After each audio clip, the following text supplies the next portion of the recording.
Sir, ഇപ്പോൾ Saudi അറേബ്യയുമായിട്ട് Pakistan ഒരു പ്രതിരോധ കരാറിൽ ഒപ്പുവെക്കാൻ പോകുന്നു എന്ന് പറഞ്ഞാൽ ഒപ്പിട്ടു അല്ലേ? ഇത് ഇന്ത്യക്കുള്ള ഭീഷണിയാണോ?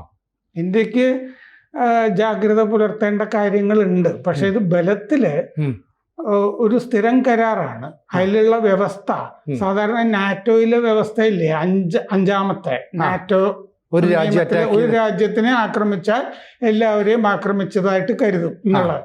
അതിന് സമാനമായ ഒരു വ്യവസ്ഥ ഈ കരാറിലുണ്ട്. മുഴുവൻ വ്യവസ്ഥകൾ പുറത്തു വന്നിട്ടില്ല, രഹസ്യമാണല്ലോ. പുറത്തു വന്നിരിക്കുന്നത് എന്താന്ന് വെച്ച് കഴിഞ്ഞാൽ, ഒരു രാജ്യത്തിനെ ആക്രമിച്ചാൽ അത് രണ്ട് രാജ്യത്തിനെ ആക്രമിച്ചതായിട്ട് കരുതും.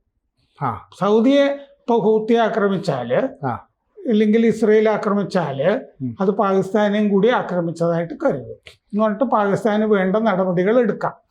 പാകിസ്ഥാന്റെ കയ്യില് അണുബോംബുണ്ടല്ലോ. ഈ കഹൂട്ട ആണവ നിലയം പണിയുമ്പോ ഇതിന്റെ 60% പൈസയും കൊടുത്തതെന്ന് സൗദി അറേബ്യ അന്നും. അപ്പോ ഒരു അണുബോംബുള്ള ഇസ്ലാമിക രാഷ്ട്രത്തിനെ വെച്ചിട്ട് വിലപേശുന്നു സൗദി അറേബ്യ എന്ന് കരുതാം.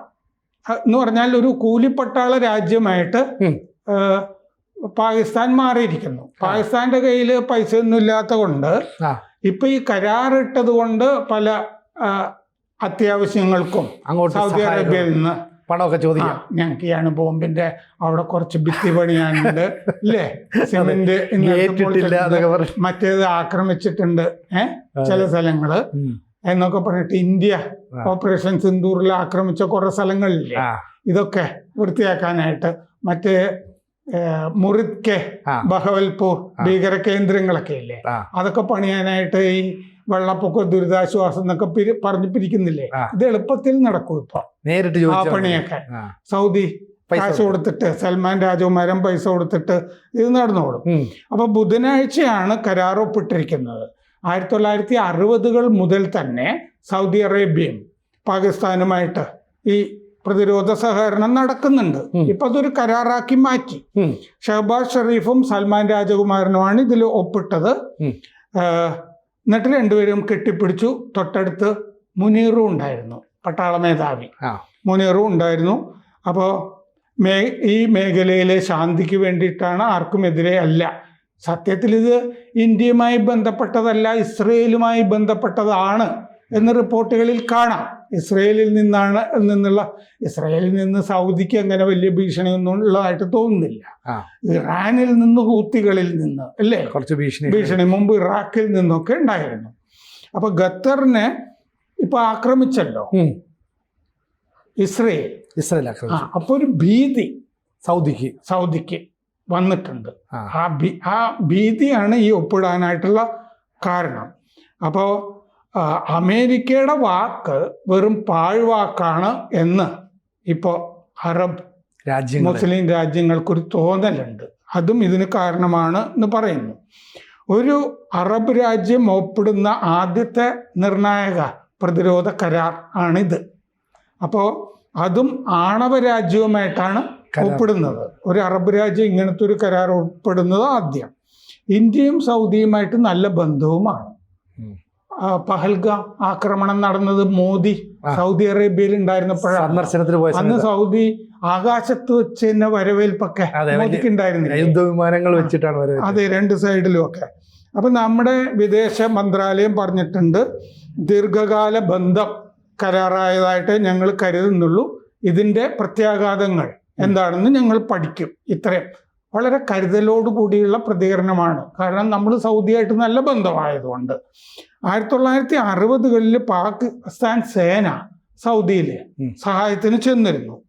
അത് യമനും ഈജിപ്തും തമ്മിലുള്ള സംഘർഷം ഉണ്ടായ സമയത്താണ് അത് പോയത്. 1979 മെക്കയിലെ മോസ്ക് ഒരു വിമത സംഘം പിടിച്ചപ്പോൾ പാകിസ്ഥാന്റെ സ്പെഷ്യൽ ഫോഴ്സസ് സഹായിക്കാൻ പോയിരുന്നു.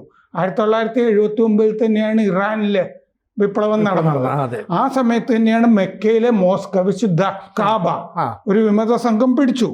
അപ്പൊ പാകിസ്ഥാൻ സ്പെഷ്യൽ സേന സൗദിയെ സഹായിക്കാൻ പോയിരുന്നു.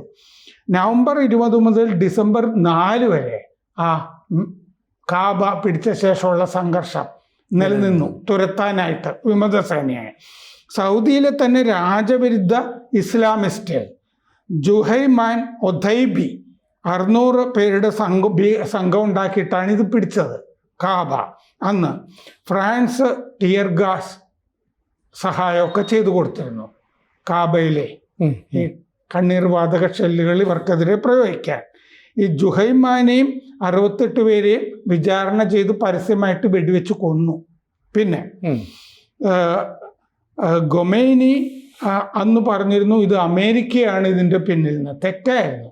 അമേരിക്കയുടെ പിന്നിൽ നിന്ന് അന്ന് ഖൊമൈനിയല്ല. ഖൊമൈനി പറഞ്ഞതുകൊണ്ട് അമേരിക്കക്കെതിരെ ഒരുമാതിരി ഇസ്ലാമിക രാജ്യങ്ങളിലൊക്കെ തീവയ്പ് ആക്രമണം, എംബസി ആക്രമണം ഒക്കെ നടന്നു. അമേരിക്കൻ എംബസികൾക്ക് നേരെയൊക്കെ ആക്രമണം അക്കാലത്ത് നടന്നിരുന്നു. 1982 ഒരു കരാർ ഒപ്പിട്ടിരുന്നു. സൗദിയും പാകിസ്ഥാനും. പാകിസ്ഥാന്റെ പരിശീലനം, സേനാ വിന്യാസം പാകിസ്ഥാന്റെ ഒക്കെ നടന്നു. പാകിസ്ഥാനിൽ നിന്ന് സൗദി അറേബ്യ ആയുധം വാങ്ങി. ഇനിയും ആയുധം വാങ്ങാൻ സാധ്യതയുണ്ട് കരാർ ഒപ്പിട്ടുകൊണ്ട്. അപ്പോൾ മറ്റേ സൗദിയുടെ വ്യോമസേനയ്ക്ക് പരിശീലനവും കൊടുത്തു പാകിസ്ഥാൻ. ഇനി പാകിസ്ഥാന് കുറെ പണം കിട്ടും. അമേരിക്കയിൽ നിന്ന് പാകിസ്ഥാന് ആയുധം വാങ്ങാൻ പറ്റും, കുറെ ആയുധങ്ങൾ വാങ്ങാം. ഇറാൻ, യമനിൽ നിന്നുള്ള ഹൂത്തി ഭീഷണി ഇതിനൊക്കെ ചെറുക്കാൻ പാകിസ്ഥാൻ സഹായിച്ചു എന്ന് വരും.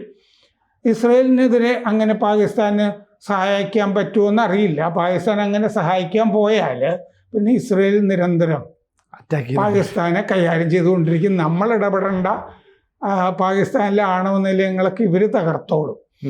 അപ്പോൾ ഇന്ത്യ ഇപ്പോൾ സൗദിയുടെ രണ്ടാമത്തെ ഏറ്റവും വലിയ കച്ചവട രാജ്യമാണ്. ഇന്ത്യയുടെ ഇന്ത്യയെ സംബന്ധിച്ച് 5ാമത്തെ കച്ചവട രാജ്യമാണ് സൗദി. സൗദിയെ സംബന്ധിച്ച് സൗദിയുടെ 2ാമത്തെ ഏറ്റവും വലിയ കച്ചവട നടക്കുന്ന ഇന്ത്യയുമായിട്ടാണ്. അപ്പോൾ 42 മുതൽ 98 ബില്യൺ ഡോളർ വരെ കച്ചവടം നടക്കുന്നുണ്ട്. ഇന്ത്യയുടെ കയറ്റുമതി 11.56 ബില്യൺ ഡോളറിൻ്റെതാണ് ഇപ്പോൾ സൗദിയുമായിട്ട്.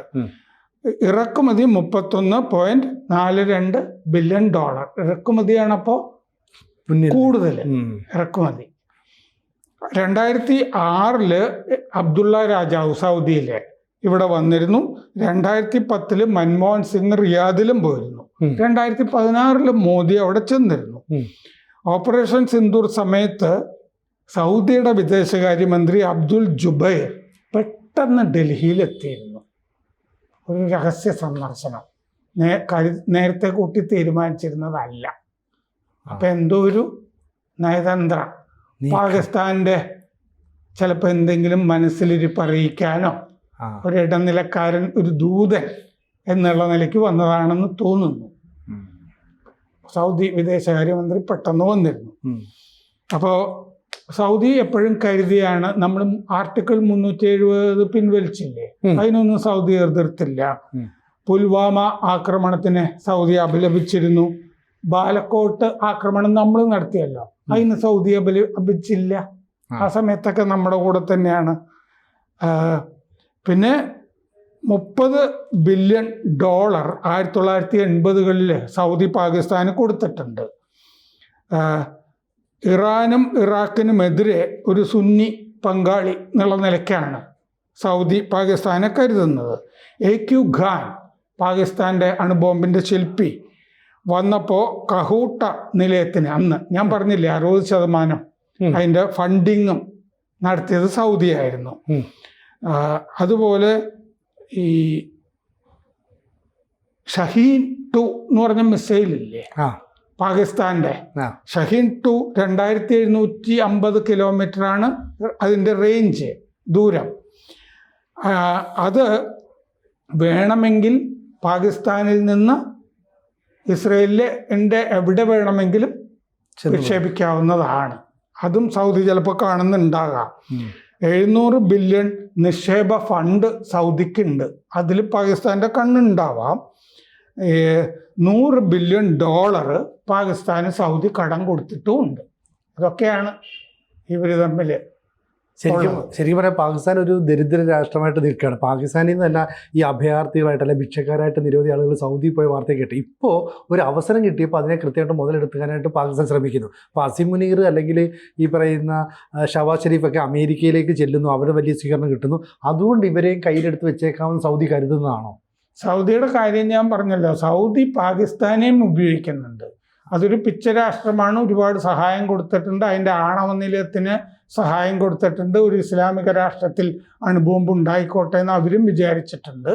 അപ്പോൾ ഇതിപ്പോൾ ഒരു അന്തരാള ഘട്ടമാണ് സൗദിയൊക്കെ സംബന്ധിച്ചിട്ട്. കാരണം ഇസ്രയേൽ ഗൾഫ് രാജ്യങ്ങളെ ആക്രമിക്കുന്നുള്ളൊരു തോന്നൽ വന്നപ്പോൾ ഒരു അണുബോംബുള്ള രാജ്യം ഞങ്ങളുടെ കൂടെ ഉണ്ട് എന്ന് ഇസ്രയേലിന് കൊടുക്കുന്ന ഒരു സന്ദേശം ആണ് ഇത്. മുസ്ലിം രാജ്യം കൂടി നമ്മൾ നോക്കുമ്പോൾ പാകിസ്ഥാൻ ഒരു കൂലിപ്പട്ടാള രാജ്യമായിട്ട് പെരുമാറുന്നു. അതായത് അവരുടെ അണുബോംബുകൾ സൗദിക്ക് വാടകയ്ക്ക് കൊടുക്കുന്നു എന്ന് പറയാം. കൂടുതൽ വാർത്തകളും വിശേഷങ്ങളും നിങ്ങളിലേക്ക് എത്താൻ ABC മലയാളം സബ്സ്ക്രൈബ് ചെയ്യുക, ബെൽ ബട്ടണും അമർത്തുക.